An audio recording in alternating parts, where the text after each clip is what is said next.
Enter the Timeless Tales Library, where stories become whispered lullabies for restless minds. I'm Oliver, your gentle guide through tonight's carefully crafted tale, one designed to quiet the noise of the day and lead you softly into slumber.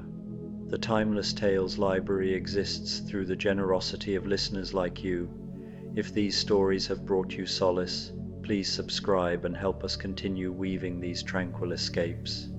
As you find your restful position, comment below and tell me where you're listening from around the globe tonight, and share a destination where you'd love a story to transport you, perhaps a bamboo forest in Japan, the rolling hills of New Zealand, a candlelit castle in Ireland, or floating among the fjords of Norway.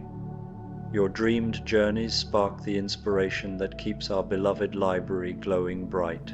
This story is about a magical neighborhood bakery on a stormy Thanksgiving evening, where the warm glow of lanterns beckons travelers in from the cold rain. As the wind whistles and thunder rumbles softly in the distance, the scent of cinnamon, nutmeg, and freshly baked bread drifts through the wet streets. One by one, beloved characters from classic tales discover the welcoming sanctuary of Pinocchio's bakery, where special Thanksgiving treats await and quiet conversations bloom around the warmth of the hearth. Here, in this timeless place between stories, weary travelers find exactly what they need: comfort, connection, and the gentle peace that comes from sharing simple pleasures on a rainy November night. Now, take a slow, quiet breath and let the day's events become as transparent as glass. You are entering the crystal atrium, a hall made of polished crystals and mirrors within the Timeless Tales Library. This is a place of reflection, where every story is a clear, shimmering facet of a beautiful, peaceful truth. Light filters through the crystalline walls, painting the room in soft, calming colors. Feel your body become as still and clear as a calm pool of water. Sink deeper into the secure foundation of your bed. The crystal atrium is a sanctuary where you can reflect on the quiet peace within yourself. Your body is a vessel for peace, and your mind is an empty canvas ready for the gentle stories of the atrium. Let your inner calm become a brilliant light that fills your entire being. A cozy rainy day, Pinocchio's bakery, a Thanksgiving evening. The rain had been falling since early afternoon, a steady, purposeful rain that turned the cobblestone streets dark and shining. By evening, as the November sky deepened from pewter to charcoal, the rain had become a proper storm, not frightening, but thorough, the kind that made every sensible person grateful for warmth and shelter. Thunder rolled somewhere far away, a gentle rumbling like a giant turning over in sleep, and the wind carried the rain in sweeping curtains that pattered against windows and whispered through the bare branches of the elm trees lining Storybook Lane. On the corner where Storybook Lane met Fairy Tale Avenue, there stood a bakery. Not a large establishment, but a welcoming one, with bow windows that glowed honey gold against the storm's darkness. The sign above the door swung gently in the wind, rain streaming down its painted letters, Pinocchio's Bakery. Beneath these words, in smaller script that seemed to shimmer in the lamplight, were the words, "Where every story finds comfort." The bakery windows were fogged with warmth, but through them one could glimpse movement, the shadow of someone working peacefully inside, and the flicker of what might be a fireplace casting dancing light across wooden tables and chairs. The scent that emanated from this place was extraordinary. Cinnamon and nutmeg, brown sugar and butter, the yeasty embrace of fresh bread, and something else, something magical and comforting that seemed to speak directly to the heart of anyone who caught its fragrance on the rain-washed air. Inside, the bakery was everything its windows promised and more. The walls were lined with shelves holding earthenware jars of flour and sugar, stoppered bottles of vanilla and almond extract, and copper canisters that gleamed in the warm light. Strings of dried herbs and garlands of autumn leaves decorated the exposed ceiling beams. A large stone fireplace dominated one wall, flames crackling cheerfully behind an ornate iron screen. Before it, several overstuffed armchairs clustered around a low table, and along the walls, smaller tables with mismatched chairs created cozy nooks perfect for quiet conversation or solitary contemplation. The glass display case near the counter was a work of art in itself, carved from rich, dark wood, with gleaming glass panels that revealed the treasures within. And tonight, being Thanksgiving evening, the case was filled with wonders. There were honest heart pumpkin scones, golden and flaky, each one stamped with the impression of a tiny wooden heart. Geppetto's gratitude loaves, small rounds of bread studded with cranberries and walnuts, their crusts glazed with honey that caught the light, wishing star pecan tarts, each one topped with a carefully arranged star made from 5 perfect pecan halves, the filling dark and sweet with molasses, blue fairy blueberry muffins, with streusel topping that sparkled with coarse sugar, and most impressive of all, a Pleasure Island paradise pie, a towering creation with layers of spiced apple, sweet potato, and maple cream, the whole thing topped with candied pecans shaped like tiny wooden marionettes. Behind the counter, barely visible in the gentle shadows cast by the hanging copper lamps, moved the baker himself. One might catch only a glimpse, a wooden hand arranging pastries with infinite care, a profile that suggested both youth and ageless wisdom, the flutter of what might have been a small blue fairy wing reflected in the glass, or perhaps merely a trick of the firelight. The baker never spoke loudly, but his presence filled the bakery like warmth itself, and somehow every visitor knew, without being told, that they were welcome here, that they were safe, and that whatever they needed would be provided. The storm outside intensified slightly, rain drumming harder against the windows, and the bell above the bakery door chimed softly as the first visitor of the evening pushed inside. She was a girl, not yet quite a young woman, with blonde hair that had been thoroughly dampened by the rain, and a blue dress that was meant to be crisp, but was now decidedly soggy at the hem. She carried herself with a curious mixture of practicality and wonder, and her eyes, intelligent, bright, questioning, immediately took in every detail of the bakery with obvious delight. "Oh," she breathed, pushing wet strands of hair from her forehead.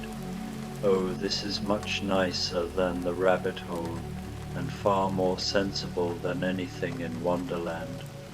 From behind the counter came a gentle sound, perhaps a chuckle, perhaps the crackle of the fire. A wooden hand appeared, gesturing toward the armchairs by the fireplace with unmistakable welcome. "Thank you," said Alice, for of course this was Alice, she of Wonderland adventures, of growing and shrinking, of mad tea parties and conversations with caterpillars. "I've been walking for hours, trying to find my way back to my sister, and the rain came on so suddenly. I don't mind rain ordinarily, but this storm seemed determined to make me quite thoroughly wet." She moved toward the fire, leaving a trail of small puddles on the wooden floor, but the baker didn't seem to mind in the least. As Alice settled into the chair closest to the hearth, sighing with relief as the warmth began to seep into her chilled bones, a tray appeared on the low table before her. On it sat a steaming cup of tea, proper tea, not the strange concoctions of Wonderland, and one of the honest hearth pumpkin scones, split and spread with butter that was just beginning to melt. "How did you know?" Alice asked, looking toward the counter, but the baker had retreated into the comfortable shadows of his kitchen. "How did you know that this is exactly what I needed?" She picked up the scone, still warm from the oven, and took a bite. The taste was perfect, not too sweet, with the earthy richness of pumpkin, the warmth of cinnamon and ginger, and that melting butter creating a texture that was pure comfort. Alice closed her eyes and chewed slowly, savoring every morsel. The tea was perfect, too strong but not bitter, sweetened just enough, with a hint of honey and perhaps vanilla. "In Wonderland," Alice said quietly, speaking to the fire, or perhaps to the listening bakery itself, "nothing was ever quite right. The tea was perpetual but never satisfying.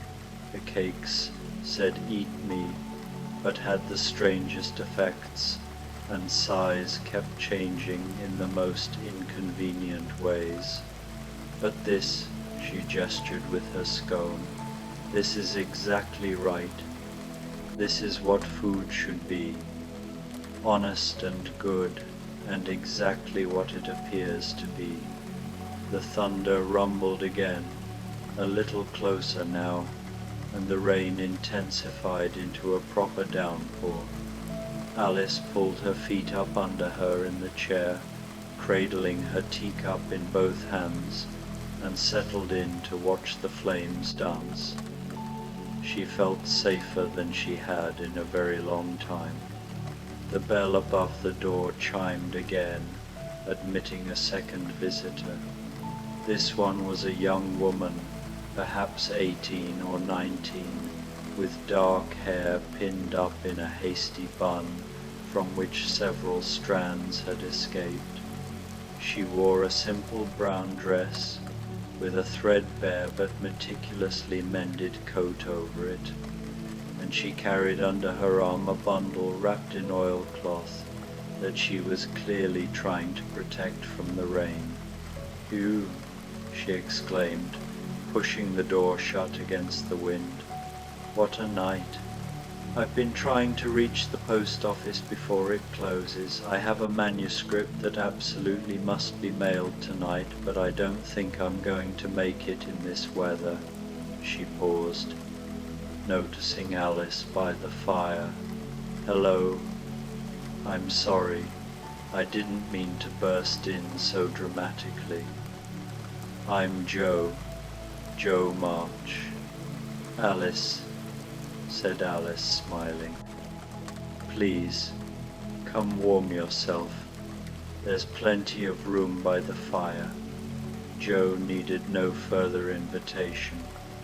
She hurried over, carefully setting her precious manuscript bundle on the table before claiming the chair across from Alice. Almost immediately the baker appeared with another tray, this one bearing a large mug of what looked like spiced cider, steam rising from its surface in aromatic spirals, and 2 slices of the Geppetto's gratitude loaf, still warm, with a small pot of butter beside them. "Oh, bless you," Joe said fervently, addressing the baker's retreating form. "I've been so focused on finishing my story that I completely forgot to eat dinner. Mommy would scold me terribly if she knew." She took a long drink of the cider, apple and cinnamon, cloves, and a hint of orange, warmth spreading through her with each swallow, and then reached for the bread. The first bite made her close her eyes in appreciation. "This is wonderful," she murmured. "What is this texture? Cranberries and walnuts? It's like Thanksgiving dinner in bread form. Are you a writer?" Alice asked, eyeing the manuscript bundle with interest. "I'm trying to be," Joe said, her face becoming animated. "I write stories, sensational ones, mostly because they sell better and my family needs the money. But what I really want to write," she paused, taking another bite of bread, chewing thoughtfully. "What I really want to write are stories about real things, about sisters and families and making your way in the world, about the choices women have to make and the dreams we carry, and the way life never quite turns out how you expect but can still be good, beautiful even. That sounds like exactly the kind of story worth writing," Alice said firmly. "Do you think so?" Joe leaned forward, her eyes bright. "Sometimes I worry that my stories are too ordinary. Nothing magical happens in them. No one shrinks or grows, or has adventures with talking animals. Just life, real life." Alice smiled. "I've had more than enough of magical nonsense, thank you. I think real life, told honestly, is its own kind of magic." They sat in companionable silence for a while, eating and drinking, watching the fire and listening to the storm. The rain against the windows had become a steady, soothing rhythm, and the bakery seemed to wrap around them like a warm blanket. The bell chimed again. This time, the visitor was unexpected in a different way. He was tall, very tall and thin, wearing a blue coat and a pointed blue hat, both quite damp from the rain.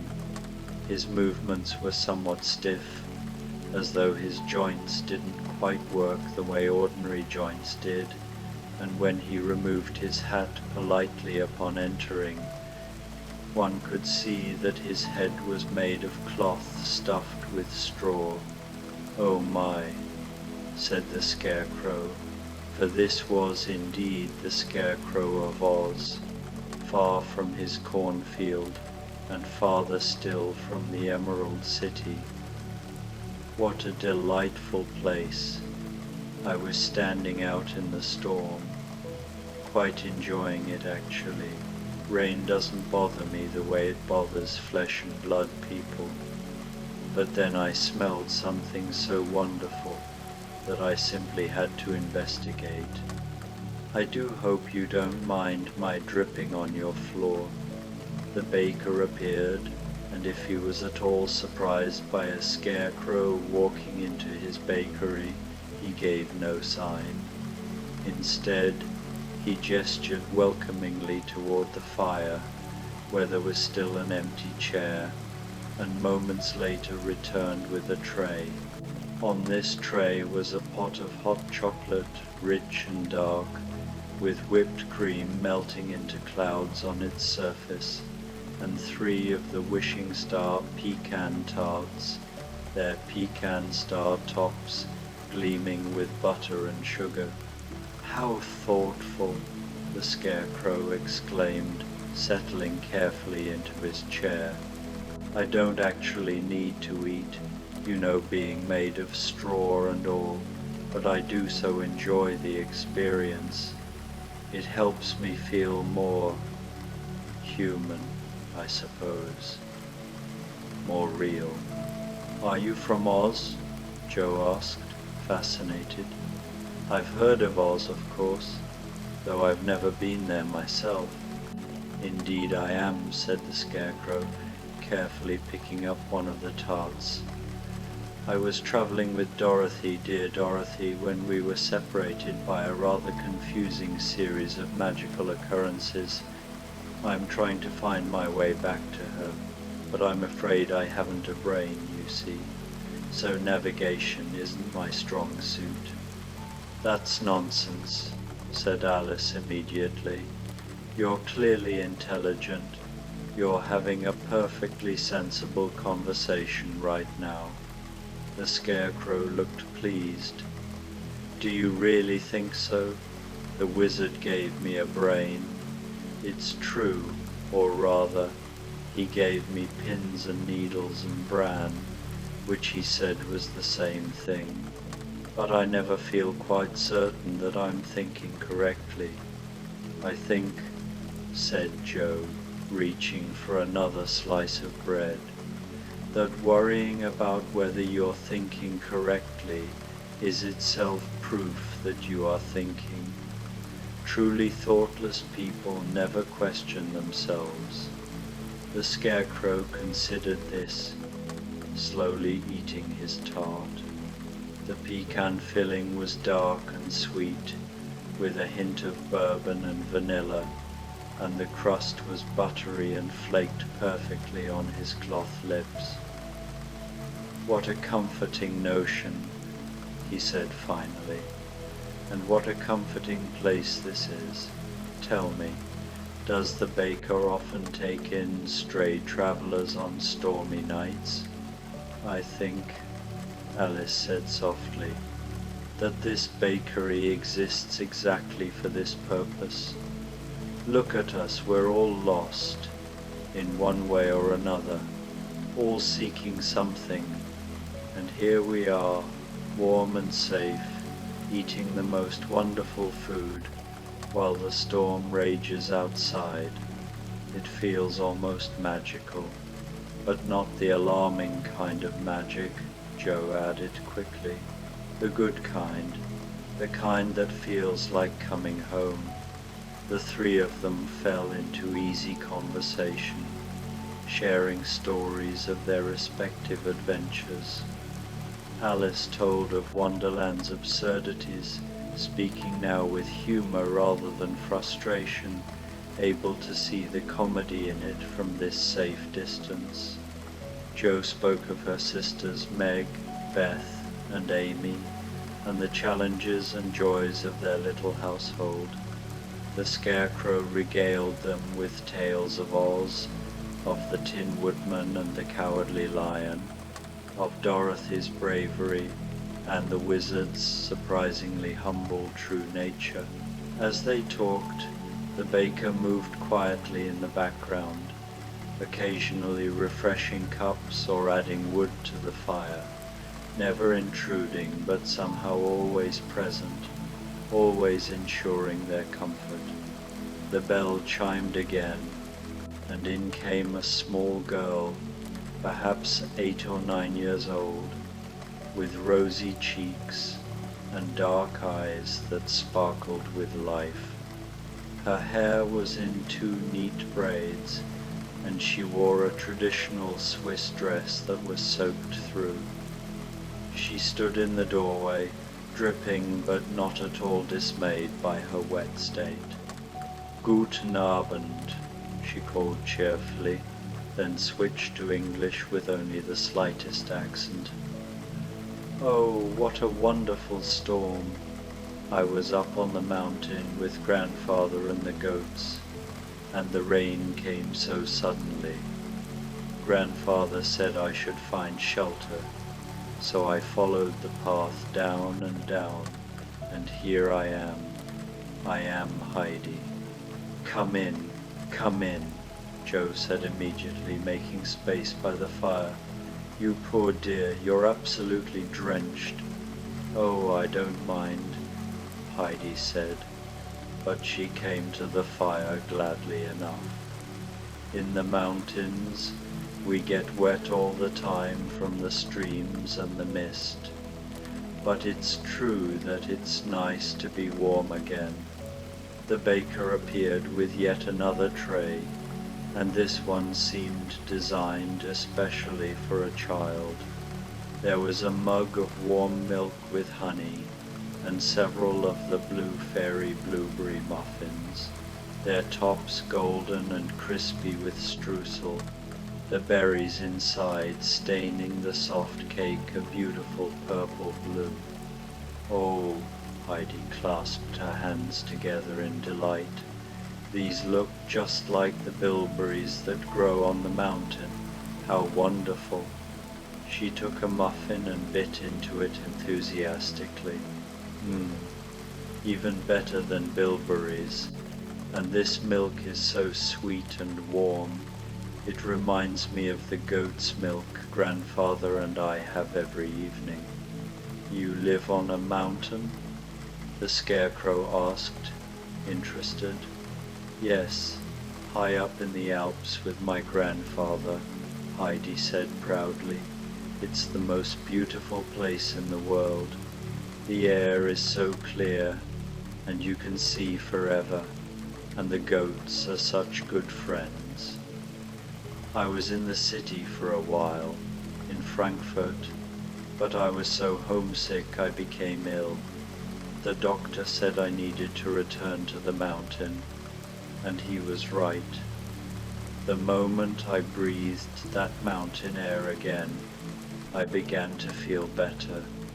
There's no place like home, the Scarecrow said wistfully, and Alice and Joe both nodded in agreement.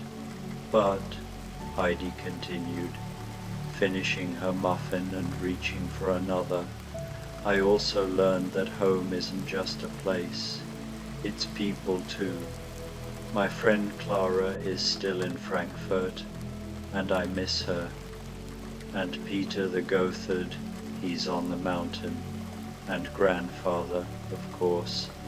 They all feel like home to me. Maybe home is wherever the people you love are. What a wise observation, Joe said, especially from someone so young. Heidi beamed. Grandfather says I have mountain wisdom. That means I notice things because I spend so much time watching the clouds and the goats and the way the seasons change the alpine flowers. The group continued to grow more comfortable with each other, the conversation flowing naturally from topic to topic. Heidi told them about the mountain meadows in summer, covered in flowers, and the way the sunset turned the peaks pink and gold. Jo spoke more about her writing ambitions and her family.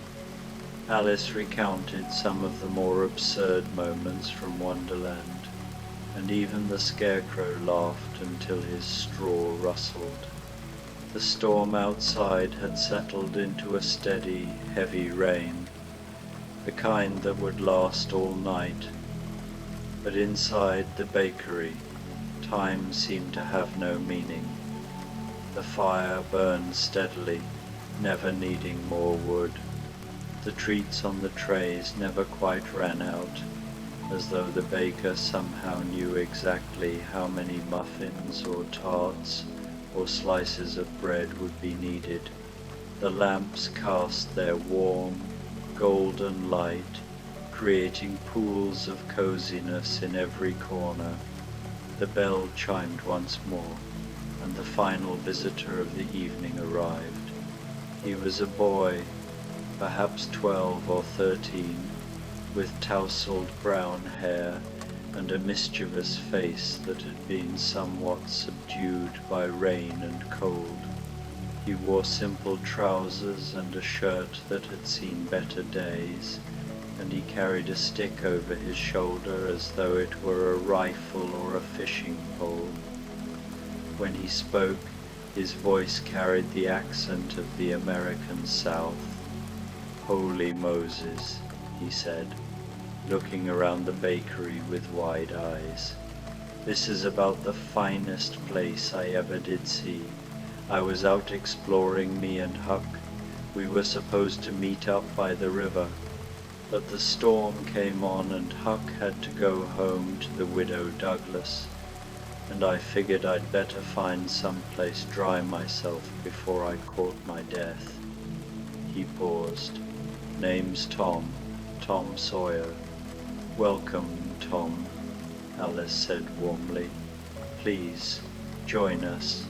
There's room for one more by the fire."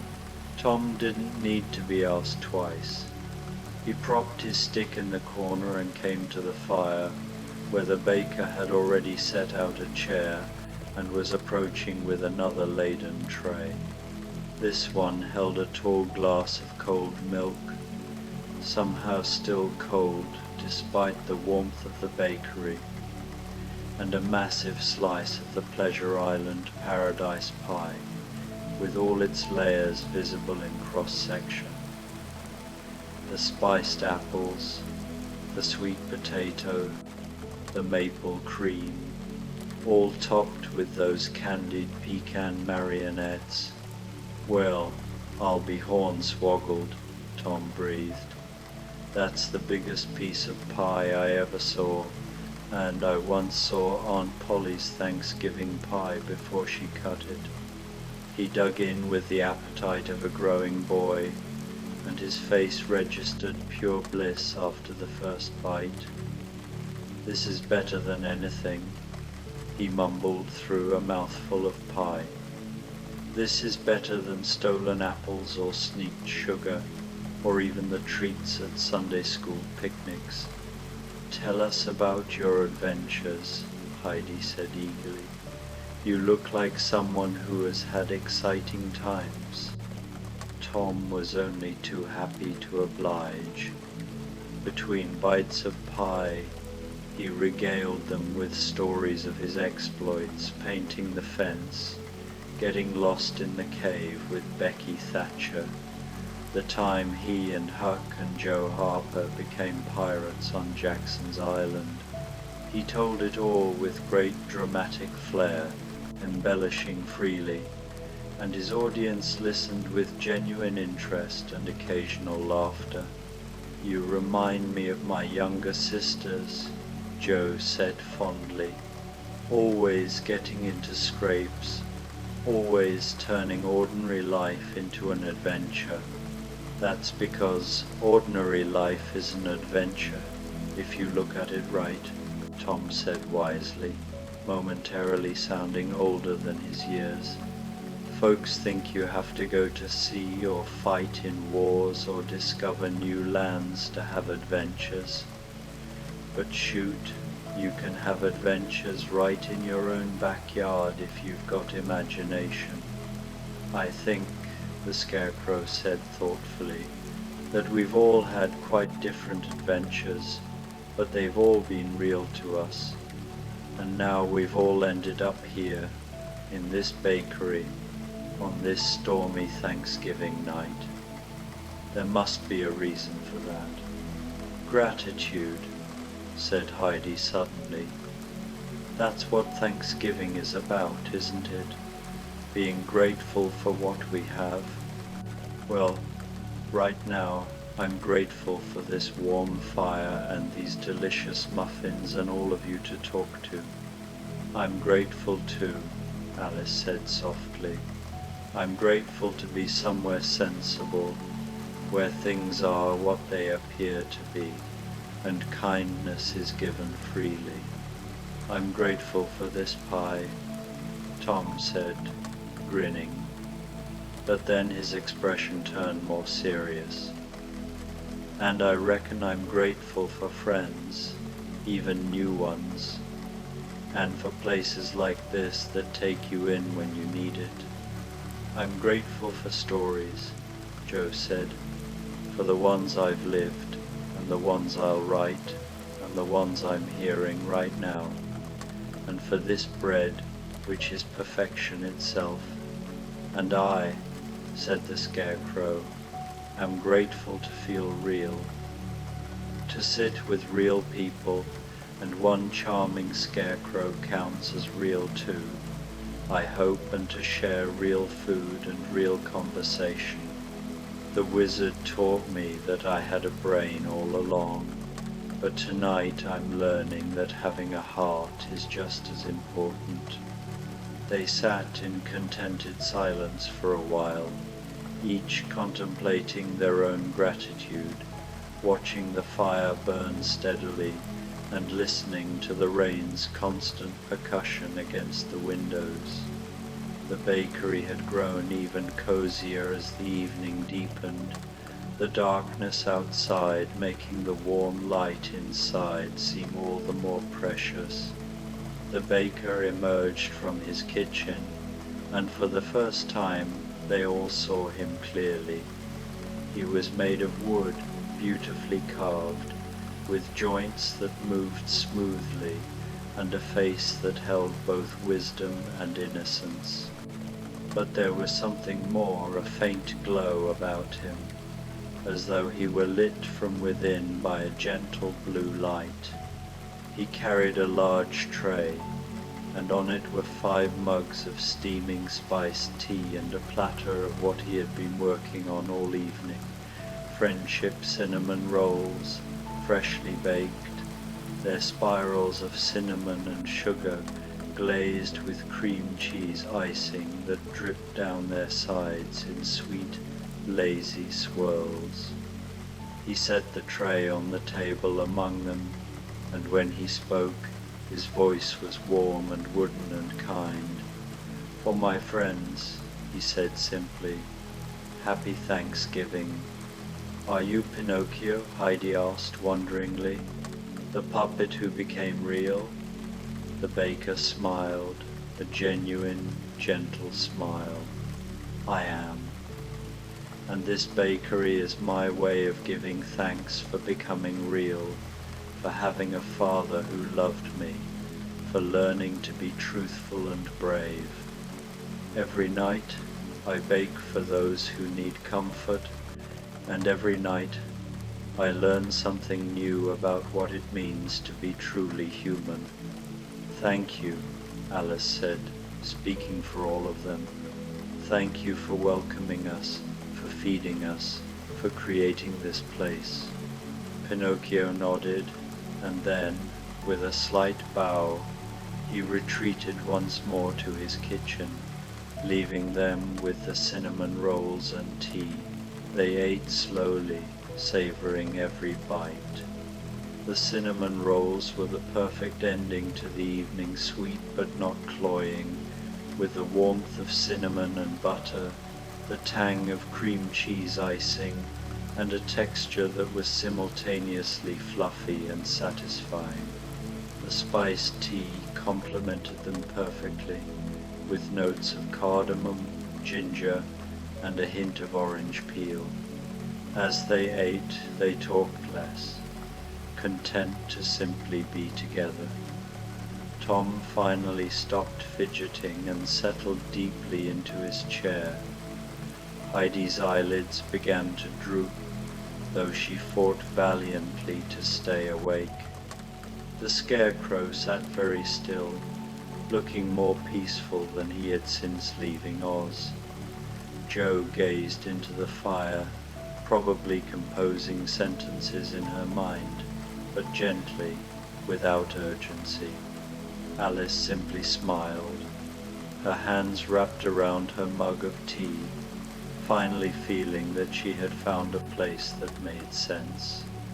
Outside, the storm was passing, the thunder had ceased, and the rain had softened to a gentle patter, then to a barely there mist. Through the bakery windows, They could see the clouds beginning to break apart, revealing glimpses of stars between their ragged edges. Pinocchio returned one final time, bringing with him an armful of blankets, soft, quilted things that looked like they had been stitched with care and love. He offered them to his guests without words, and they accepted gratefully, wrapping themselves in the cozy fabric. "Stay as long as you need," Pinocchio said softly. "The fire will keep burning, the bakery will keep you safe, and in the morning the world will look new and clean from the rain.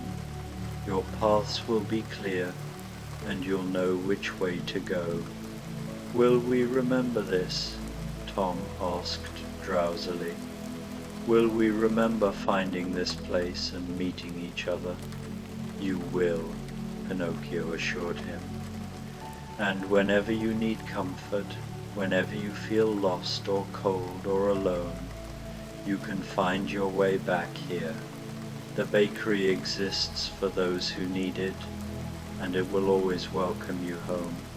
One by one, they settled into their chairs, pulling the blankets close, finishing the last sips of tea, licking the last traces of icing from their fingers.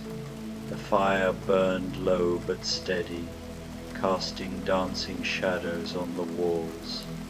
The scent of cinnamon and bread, vanilla and butter filled the air like a blessing. Heidi was the first to drift off, her head resting against the side of her chair, her breathing slow and even, a small smile on her face. Tom followed soon after, his legs stretched out toward the fire, his ever-present fidgeting finally stilled. The scarecrow didn't sleep exactly being straw.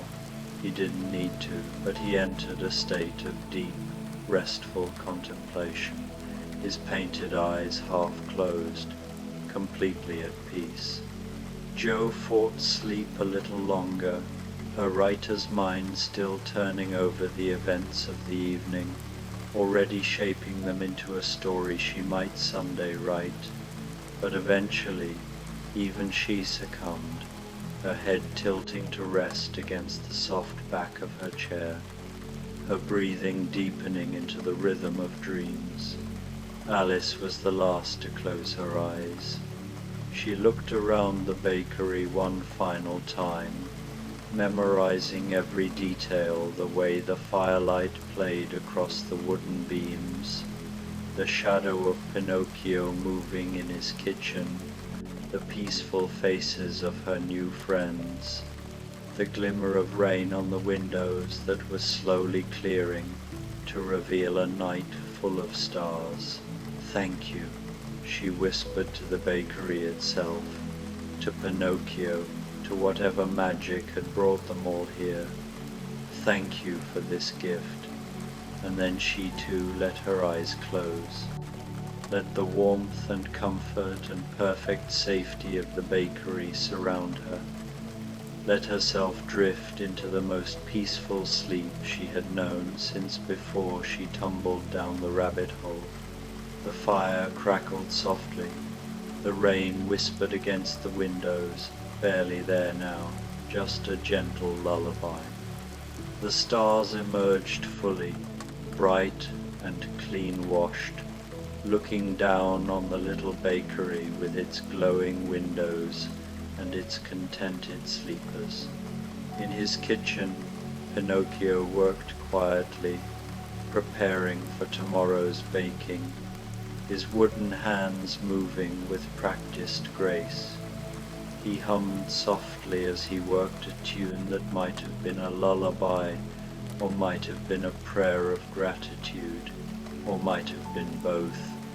The rainy day Pinocchio's bakery stood warm and welcoming on the corner of Storybook Lane and Fairy Tale Avenue, a sanctuary for weary travelers, a home for lost stories, a place where comfort could always be found and where, No matter what storms raged outside, there would always be warmth and kindness and the most wonderful things to eat. The night deepened. The storm passed completely, leaving behind clear skies and clean air and the promise of a beautiful tomorrow. Inside the bakery, 5 travelers slept peacefully, full of good food and good company, wrapped in blankets and safety, and the gentle magic of a place that existed exactly when and where it was needed most. And somewhere in the distance, a clock struck midnight, marking the end of Thanksgiving Day. But in Pinocchio's bakery, the gratitude lingered, warm and sweet as cinnamon, lasting as fresh baked bread, endless as the kindness of a puppet who became real and never forgot what it felt like to need comfort, to seek shelter, to long for home. The fire burned on through the night, steady and true, keeping watch over sleepers who had found, at last, exactly what they needed: peace, warmth, safety, home. And in the morning, when they woke, they would find fresh pastries waiting, and hot tea, and Pinocchio's gentle smile. And they would know that the magic was real, that the comfort would last, that some places exist outside of time and space, existing solely to remind us that we are never truly lost, never truly alone, never beyond the reach of kindness. But for now, they slept deeply and peacefully, as the stars wheeled overhead and the world turned gently toward morning, toward new stories, toward whatever adventures awaited them. But always they would remember this night, this bakery, these friends, this Thanksgiving, this perfect, peaceful moment of absolute contentment, wrapped in warmth and wonder and the endless comfort of fresh baked love.